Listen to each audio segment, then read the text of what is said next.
یه مراسمی امروز برگزار شده در ایران، یعنی دیروز ایران، به نام مراسم تجلیل از ورزشکاران جوانمرد و حامیان ملت مظلوم فلسطین، که معنیش این هستش که ورزشکارانی که در برابر اسرائیلی‌ها حاضر نشدن خواستن ازشون تجلیل کنن. بقیهش دیگه شعره.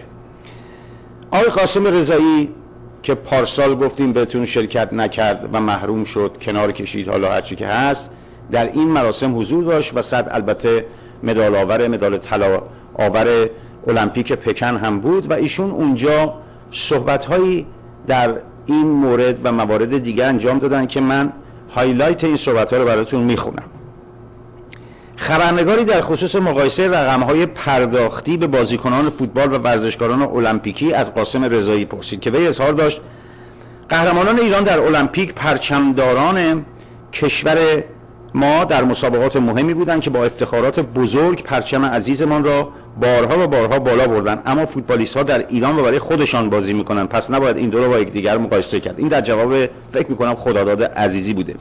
کشتیگیر طلایی ایران در المپیک لندن ادامه داد وقتی رضایی ها در المپیک با رقیبانشان مسابقه میدادند 70 میلیون ایرانی و شاید بیشتر رقابت آنها را میدیدند و برایشان دعا میکردم. من قبل از اینکه ورزشکار شوم وقتی مسابقه آقایان رضازاده، رنگرز، دبیر و غیره را تماشا میکردم و میدیدم که مقابل حریفان پیروز شده و با پرچم ایران دور افتخار میزنند دچار غرور بسیار میشدم و برای فعالیت در یک ماه انرژی بیشتر پیدا میکردم.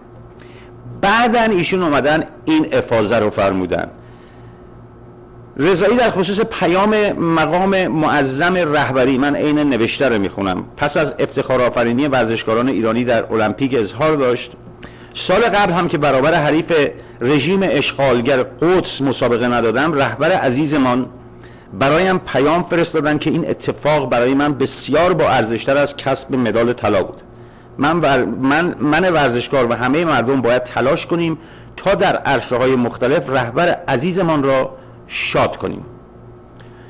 بعد ایشون گفتن که ایرانی ها مردمانی کشتی دوست و پهلوان پرور هستند و تاکید کرد قطعاً از کشتیگیران، وزنه‌برداران و سایر مدال‌آوران دیگر نیز که در ایران مسابقه می‌دادند، اگر در ایران مسابقه دادند، نه تنها سالانه 12,000 نفری بلکه ورزشگاه 100,000 نفری هم پر می‌شد. خب این دو تا مطلب رو که در کنار هم می‌خونیم، یکی این که همه باید تلاش کنن که رهبر عزیز رو خوشحال کنن و اینکه مردم ایران مردم کشتی دوست و پهلوان پرور هست و با هم باید تجزیه تحلیل کنیم.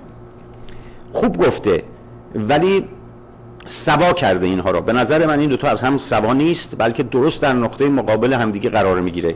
کسی که فکر میکنه باید همه کار بکنه تا رهبر عزیزش رو خوشحال کنه، نه مردم عزیز ملتش رو، بلکه رهبر عزیزش رو خوشحال کنه، به هیچ وجه مردمان کشتی دوست ایران ایشون رو پهلوان نمیخونن. آقای رضایی اگر صحبت من رو گوش میکنی، شما نیازی به این تبلیغات نداری، شما نیازی به این پاچه‌خواری نداری، شما خیلی بالاتر از این هستی در ورزش که اینقدر خودت رو کوچک کنی برای 2 لقمه نون بیشتر بخوای چنین کاری بکنی.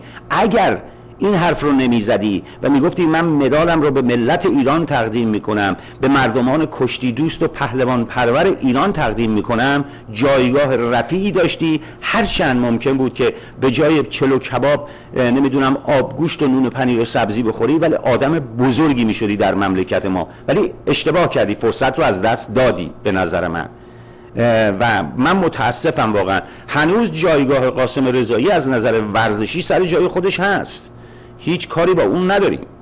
اون اشتباهی رو هم که در مورد روبرو نشدن با کشتیگیر اسرائیلی انجام داده، اون هم میتونیم بگیم که به زور و به دستور این کار کرده. ولی این که میاد این حرفا رو میزنه در پیامد پیروزیش در المپیک، واقعا همه ما مردمان کشتی دوست قهرمان پرور رو مایوس کرد. آقای رضایی یادت باشه آقای رضایی که در سال 2012 بعد از المپیک لندن این حرفا رو زدی.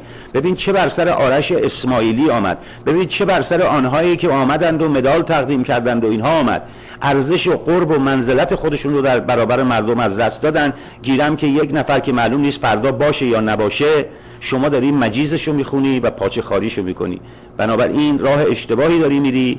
اگر هم فکر میکنی که حرف من درسته، میتونی هنوز هم از ملت شریف کشتی دوست پهلوان پرور ایران عذرخواهی